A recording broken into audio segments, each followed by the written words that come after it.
sigo hablando un poquito. Sí, yo creo que ya sí. Bueno, es un placer estar con vosotros en esta mañana. Quería, como introducción, comentaros un par de cositas. Hace algo más de un mes, Kevin me preguntó si estaría dispuesto a hablar hoy. Y le dije que sí. Y me dijo que era tema libre. Lo cual es una ventaja y es un inconveniente, porque cuando te toca predicar sobre Efesios 4, pues vas a Efesios 4 y lo que diga lo estudias e intentas sacar conclusiones. Cuando te dicen lo que tú quieras, dices, ¿de qué hablo? Pero inmediatamente vino a mi mente un pensamiento, no es un pasaje, pero sí es una cadena de pensamientos, una serie de ideas que había estado considerando como consecuencia de un devocional. Me gusta seguir los devocionales de John Piper y hace eso, bastante más de un mes, pues tenía un par de versículos y unos pensamientos que me hicieron pensar. El domingo pasado, cuando empecé a oír el mensaje de Rafael, dije, me quedo sin mensaje, porque pensé que era algo muy parecido, luego resulta que no era tan parecido, y creo que al contrario, es el Señor el que nos lleva en una línea de pensamientos, y espero que esto toque vuestros corazones como los ha tocado para mí. Entonces, el título del mensaje hoy es, ¿te agobian las pruebas? A ver, en nuestra vida tenemos pruebas, tenemos problemas, tenemos dificultades todos los días. Y no sé, pero si os parecéis un poquito a mí, de cuando en cuando estamos hasta el gorro, ¿vale? Parece como que, otra vez, Señor, pero, a ver, pero... y no digo que nos desanimamos, pero es una lucha. Me pregunto si alguna vez esas pruebas que el Señor te envía te resultan excesivas. Ya no aguantas más. No entiendes por qué te ha tocado a ti sufrir por el Señor. Hay cosas que no te encajan y que no entiendes. Vamos a considerar qué pasa con las pruebas. Vamos a enfatizar que todos las pasamos y vamos a intentar aclarar si tenemos alguna razón para quejarnos. Vayamos lo primero a la palabra del Señor, y el versículo que enseguida me vino, y estaba recordando esta mañana, hay una canción, no me acuerdo ahora mismo del nombre del cantautor, pero hijo de misioneros, americano él, pero sus padres trabajaron en América Latina, y entonces él se crió ya con el castellano, con el español, y lo canta en español basado en este versículo de Filipenses capítulo 1. He añadido algunos versículos más, mis disculpas, le había dado y entonces ponlo si quieres, pero yo voy a leer donde me toca y prefiero que escuchéis y que no que intentéis leer ahí. A ver, el apóstol Pablo está preso en Roma. Ya es una circunstancia un poco especial, o sea, no ha ido de vacaciones, no está en una casita a las afueras de Roma, o relativamente cerca en la isla de Capri. No sé si habéis tenido la oportunidad de ir, es una maravilla. Entonces un chaletito allí encima de un acantilado, viendo el Vesubio, eso tiene que ser maravilloso. No, está preso, sujeto a la pared con una cadena atada a su tobillo, ¿vale? Y entonces el apóstol Pablo escribe a la iglesia que hay en Filipos y les dice: doy gracias a Dios siempre que me acuerdo de vosotros, siempre, una vez más, en todas mis oraciones. Saltamos un poquito y dice a los miembros de la iglesia en Filipos: estando persuadido de esto, que el que comenzó en vosotros la buena obra, la perfeccionará hasta el día de Jesucristo. Y ahora saltamos al versículo 12. Dice, quiero que sepáis, hermanos, que las cosas que me han sucedido, es decir, el que me tengan aquí preso sin poder salir de la casa, sin poder salir de la habitación en la que está.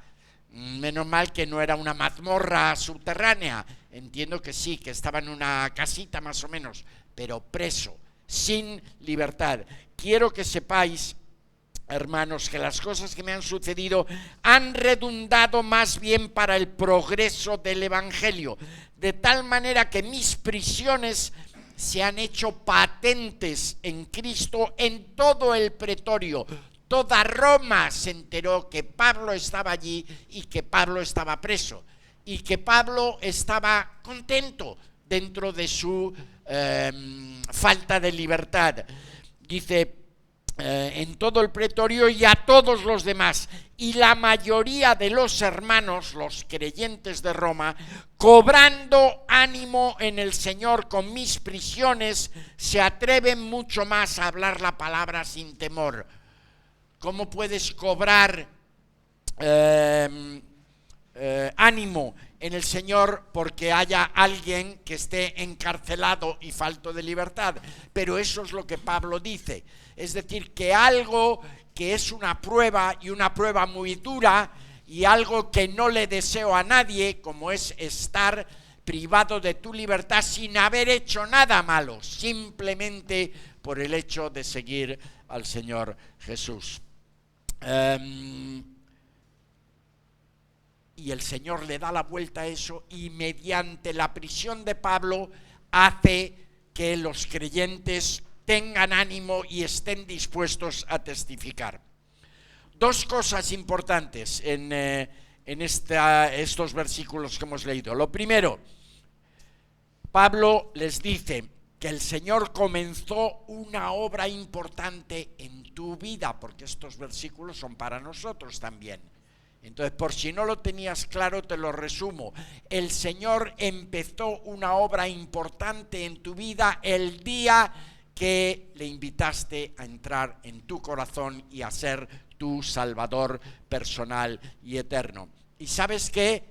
No ha terminado esa obra todavía. Sigue trabajando en ti, sigue perfeccionándote. Las pruebas son el trabajo de nuestro Señor cambiándonos poco a poco, haciéndonos mejores. ¿Y hasta cuándo va a estar ocupado? Mañana, pasado, un año más, 3 años más, si vivimos. Hay algunos que ya nos vamos acercando a una edad en la que piensas que en cualquier momento te puede tocar, ¿no? Si tienes 20 y pocos o 30 y pocos, pues indudablemente no piensas que en cualquier momento te puede tocar irte para arriba. Aún no ha terminado nuestro Señor con la importante obra que tiene perfeccionándonos, y es a todos y cada uno de nosotros, no a los líderes solamente, no a los pastores solamente, a todos y cada uno de los creyentes. Y no voy a entrar en eso porque no es el día, pero recordaros que a cada uno de nosotros nos ha dado un don, algo especial que no todo el mundo tiene, y nos lo ha dado no para que fardemos, no para que nos hagamos famosos, sino para servicio a los demás dentro de la iglesia. Y lo que yo no puedo hacer, hay alguno de mis hermanos que es especialista en eso, no por lo bueno que es ni por lo mucho que ha estudiado, sino porque el Señor ha estado trabajando en su vida lo mismo que trabaja en la tuya y que ha trabajado en la mía. No sé si sabías que durante más de 250 años el cristianismo creció en terreno húmedo por la sangre de los mártires. Es la historia de la Iglesia en el Imperio Romano poco después de que nuestro Señor Jesucristo subiera a los cielos. Aunque no fuese legal, se permitió la persecución hasta tiempos del emperador Trajano, alrededor del año 98 después de Cristo. Desde Trajano hasta Decio, otro emperador, en el año 250, la persecución ya fue legal en algunas regiones. Y luego hasta el primer edicto de tolerancia, que lo emitieron en el año 311, por eso digo que desde, si empezamos a contar cuando Jesús nació, vivió 33 años aquí, después de morir, o sea, en el año 33, le sumas 250 y llegas más o menos a un poquito después del año 311.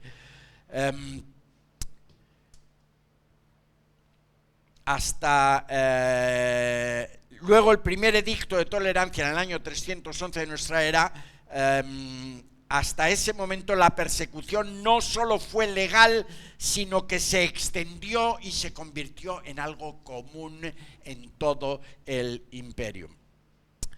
Dejadme que os lea la descripción de cómo era la situación en aquellos días en un escrito que existe por ahí en las bibliotecas. Dice, cuenta así: el horror se extendió por todas partes en medio de las congregaciones, y el número de los que renunciaron a su fe al verse amenazados creció enormemente.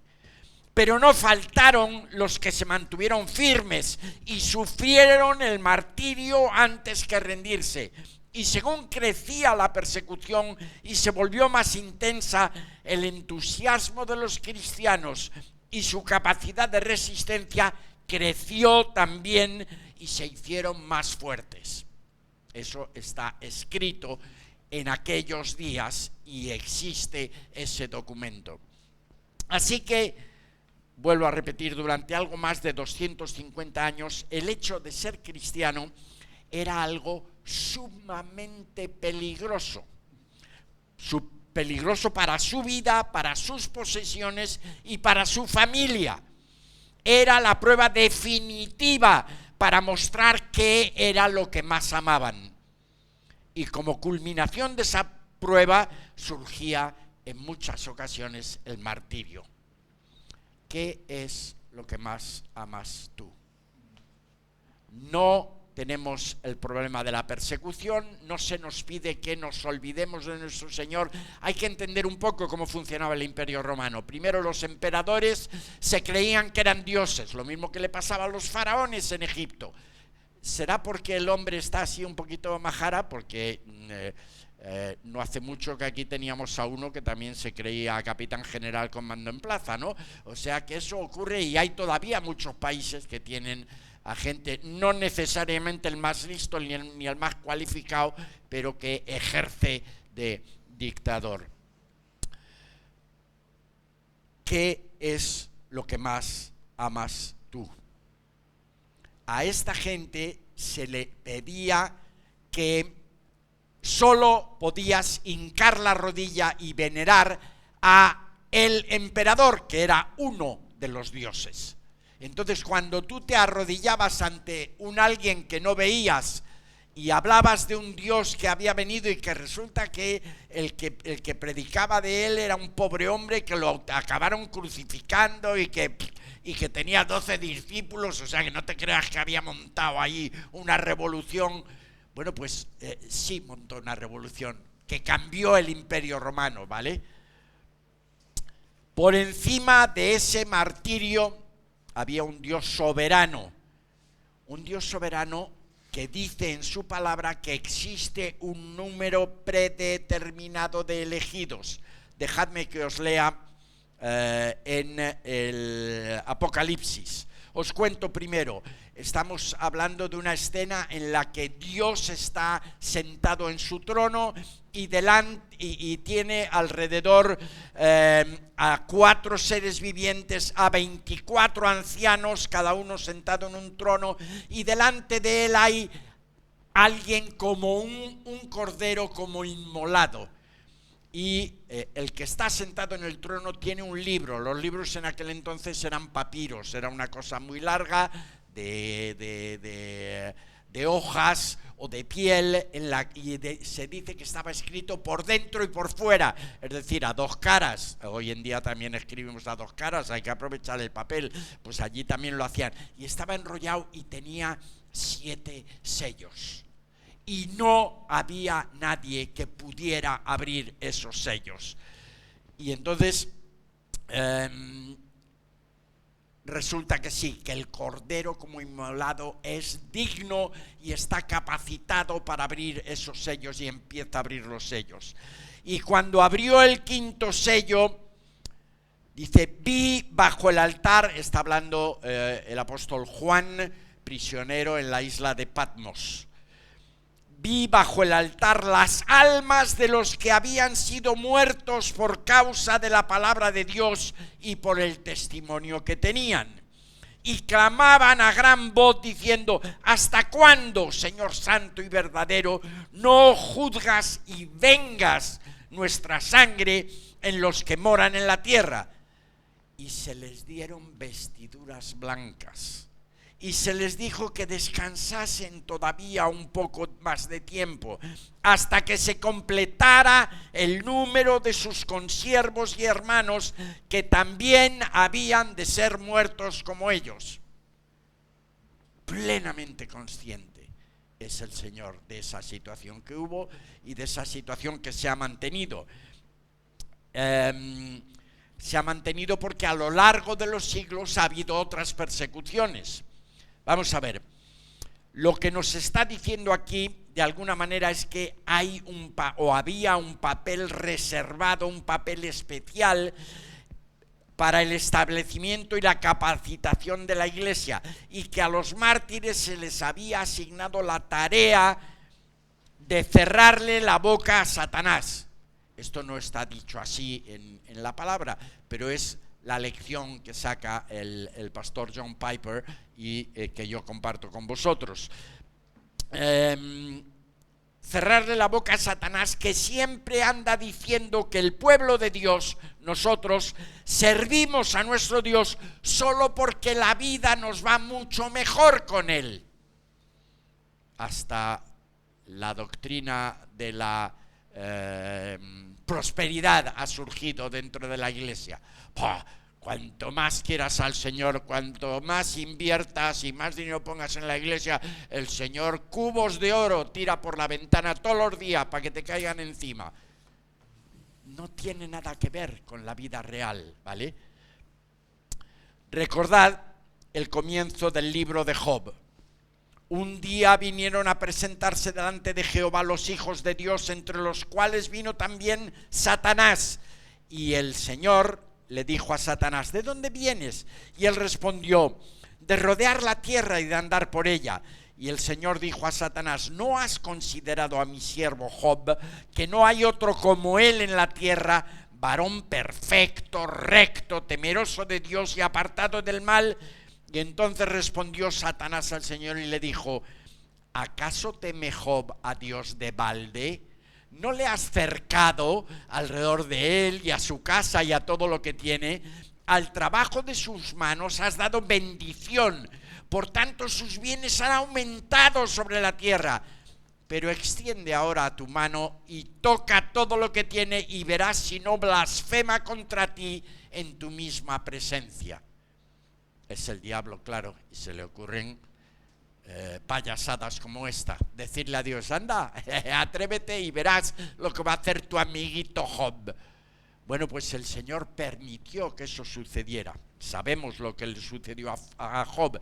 Le fue quitado todo, sus hijos y todas sus riquezas, absolutamente todas. ¿Y sabéis la respuesta de Job? Cuando el domingo pasado Rafael menciona el libro de Job, digo, no me digas que me va a pisar el versículo, pero no, él hablaba del final, de cuando Job dice, de oídas te había oído, pero ahora mis ojos te ven. Bueno, pues este versículo también es famosísimo. Job dice, o el libro de Job nos dice, entonces cuando le habían dado todas las malas noticias. Un criado que vino por aquí dijo: es que donde estaban tus 7 hijos y tus hijas teniendo una merendola y tal y cual, se hundió el techo de la casa y han muerto todos. Y al rato viene otro y le dice que unos bandoleros del desierto de no sé dónde han venido y se han llevado los 8.000 camellos y todo así. Y entonces Job se levantó, rasgó su manto, se rasuró la cabeza, se postró en tierra y adoró a su Dios. Y dijo: desnudo salí del vientre de mi madre y desnudo volveré allá. El Señor dio y el Señor quitó. Sea el nombre del Señor bendito. Ese era Job. El martirio no es algo accidental. El martirio no es algo que le pilla a Dios desprevenido, no es una sorpresa. Y por supuesto no es una derrota estratégica para la causa de Cristo. Puede que parezca una derrota, pero forma parte del plan celestial. Un plan que ningún estratega humano hubiera podido concebir ni diseñar. El mismo Dios es el que tuvo que pensar en él. Y triunfará para todos aquellos que perseveren hasta el fin por fe en la gracia de Dios. Se suele afirmar que hubo 10 persecuciones romanas contra el cristianismo, dirigidas, decretadas cada una por uno de los 10 emperadores: Nerón, Domiciano, Trajano, Marco Aurelio, Septimio Severo, Maximiano, Decio, Valeriano, Aureliano y Diocleciano. En realidad, durante todo ese periodo, el cristianismo fue religio ilícita, una religión ilícita, prohibida, no permitida, porque el Señor a quien se rendía tributo era el emperador, y no ese Yeshua que unos miembros del pueblo judío habían declarado que era Hijo de Dios y Señor y Salvador, y que estaba cambiando el imperio romano partiendo de la ciudad de Jerusalén. Nerón se ha hecho famoso entre todos esos emperadores por su crueldad, pero es principalmente gracias a una película de Hollywood estrenada en 1951, si no me equivoco, y muy conocida. Puede que la hayáis visto, porque en tiempos de Franco, desde luego, todas las Semanas Santas la ponían, y ahora que no está Franco la siguen poniendo. Quo vadis, ¿a dónde vas? Entonces ahí parte de la historia es que, siendo Nerón emperador, hubo un gran incendio en Roma que quemó casi media ciudad de Roma. Y cuando el pueblo, muy enfadado, empezó a murmurar y a decir que era Nerón el que había provocado el incendio porque quería construir una Roma nueva, y entonces, claro, las chabolas y las casas de mala muerte en la que vivía mucha gente en muchos barrios le molestaban, y entonces Nerón, para defenderse, le echó la culpa a los cristianos. Bueno, pues os digo que no os lo creáis, porque eso es mentira, y es muy sencillo, porque en la película resulta que Nerón lleva a los cristianos al Coliseo. Si habéis estado en Roma, hay una especie de anfiteatro allí inmenso, el Coliseo, que es uno de las edificaciones más grandes del mundo, que albergaba no sé cuántos decenas de miles de espectadores, y entonces les echaba a los leones, que los tenía varios días haciendo ayuno, y no hay oración, solo ayuno, los leones, y se los sacaba a los cristianos para que se los comieran. Os digo por qué eso no es verdad, que no dudo que que eso sucediera, pero Nerón no lo pudo hacer, porque cuando Nerón murió no se había empezado a construir el Coliseo. Fijaros hasta dónde investigaban los autores y directores de Hollywood cuando planificaban una película. Pero bueno, como consecuencia, indudablemente, Nerón había decretado una persecución, pero no sucedió tal y como se nos cuenta. A lo largo de ese periodo de más de 250 años hubo miles, decenas de miles, quizá centenas de miles de creyentes que entregaron su vida por el Señor. Y en los siglos posteriores, en distintas zonas del mundo, ha habido persecuciones que se han cobrado la vida también de muchísimos creyentes. A título informativo, os digo que aquí en España tuvimos la Inquisición española, que los ingleses, que siempre han sido no muy amigos nuestros, porque andábamos peleando los dos imperios, pues se han ocupado también de hablar de la Spanish Inquisition y resaltar las barbaridades que hacían.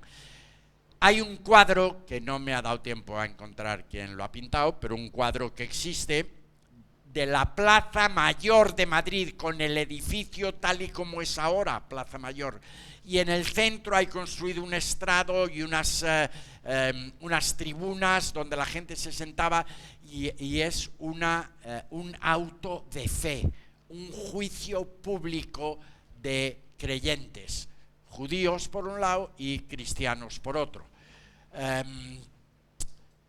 En la Plaza Mayor, en una de las esquinas, no sé si os habéis dado cuenta, hay una especie de pasadizo, que baja por unas escaleras, y en esa esquina hay un púlpito, hay una cosa pequeñita así. Ahí se ponía uno leyendo los nombres y pasaban los nombres de los ya condenados a la hoguera. Y entonces bajaban abajo, en la siguiente calle, esa es la cava baja, donde están los mesones, que son los sótanos de los cimientos de los edificios de la Plaza Mayor, y ahí hay, si no habéis estado nunca, ir, porque es un sitio para tomar unos chatitos o una cañita, y tienen multitud de pinchitos para comer. Hacen la tortilla de patata de locura en casi todos los mesones, y entonces merece la pena. Bueno, pues al fondo de esa calle hay una cruz de granito, y la plaza se llama la Cruz del Reclinadero. Ahí tenían que arrodillarse y les exigían, se arrodillaban a la fuerza porque les pegaban una patada, y si te dan en las corvas se te doblan las rodillas, se te doblan las piernas y acabas de rodillas. Entonces los llevaban luego por toda la cava alta o la baja, una de las dos calles son paralelas, iban hasta la Plaza de la Cebada, que es donde se celebraba el mercado, y allí es donde montaban las hogueras y los quemaban vivos, que es la forma que tenía de funcionar la Inquisición. Las persecuciones de los regímenes comunistas también son para escribir libros. En toda la Unión Soviética, en todos los países comunistas de Europa que fueron conquistados por la Unión Soviética, luego en toda China ha habido años de represión, de cárcel y de muerte para la Iglesia de nuestro Señor Jesucristo. Y aún hoy en día, en todos los países musulmanes y en la India, hay un desprecio y un horror hacia aquellos de los suyos que se convierten al cristianismo. Si tú vas por allí por ser cristiano, a ti no te hacen nada si mantienes la boca cerrada. Si lo que vas es a predicar, bueno, te echan de allí, pero rapidito. Pero que un hindú se convierta al cristianismo, o que un musulmán renuncie a Mahoma y se haga cristiano, eso es sentencia de muerte automática hoy en día en el mundo en el que vivimos. ¿Tienes razones para quejarte de tus pruebas hoy en día? ¿Te parece demasiado duro lo que te está pasando? Un poquito de dinero, que los precios suben y estás ahí que no sabes si te van a echar porque van a cerrar, porque es que la economía va así para abajo, y entonces claro, estás angustiado. Señor, ¿tú qué quieres? Que confíes en Él. Es lo único que busca el Señor, es lo que necesita, es lo que le pidió al pueblo de Israel, que estuvo 40 años dando vueltas en el desierto, porque no confiaban en Él, aunque los sacó de Egipto y abrió el mar para que pudieran salir. Con nosotros nos pasa lo mismo. ¿Qué razones tienes para quejarte hoy en día? Déjame que, a ver, las escrituras entendemos que son inspiradas por Dios, pero a fin de cuentas son, en la inmensa mayoría de los casos, seres humanos que, inspirados por Dios, han escrito determinadas cosas. Entonces, bueno, Pablo igual estaba un poquito, ¿no? Y entonces, pues, si hay algo que dice Pablo, pues yo entiendo que alguien pueda dudar de eso, pero estos son palabras de Jesús. En los evangelios, el evangelio de Marcos, Jesús dijo: de cierto os digo, que no hay ninguno que haya dejado casa, o hermanos, o hermanas, o padre, o madre, o mujer, o hijos, o tierras, por causa de mí, del evangelio, que no reciba 100 veces más. Ahora, en este tiempo, casas, hermanos, hermanas, madres, hijos y tierras, con persecuciones, y en el siglo venidero la vida eterna.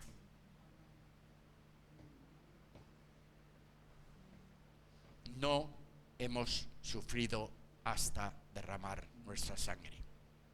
No tenemos razones para quejarnos de las pruebas que el Señor nos envía. Nos está puliendo. Te recuerdo lo que dice Pablo a los creyentes en Filipos: el que comenzó la buena obra en vosotros la perfeccionará hasta el día de Jesucristo. Está trabajando en tu vida el Señor, te está perfeccionando, para que cuando lleguemos a presentarnos delante de Dios Todopoderoso, que es el que está sentado en el trono con el rollo escrito por dentro y por fuera con 7 sellos, y gracias a la muerte intercesora de nuestro Señor Jesucristo y al derramamiento de su sangre en la cruz, somos limpios. Y gracias al trabajo del Señor a lo largo de nuestra vida, nos está perfeccionando. Por favor, no te desanimes y no te quejes. No vuelvas a pensar que el Señor se ha pasado contigo y te está mareando demasiado. Está perfeccionándote. Cierro con otro versículo, Hebreos 12. Por lo tanto, nosotros también, teniendo alrededor nuestro tan grande nube de testigos, despojémonos de todo peso y del pecado que nos asedia, y corramos con paciencia la carrera que tenemos delante, puestos los ojos en Jesús, autor y consumador de la fe, el cual por el gozo que fue puesto delante de él sufrió la cruz, menospreciando el oprobio, y acabó sentándose a la diestra del trono de Dios.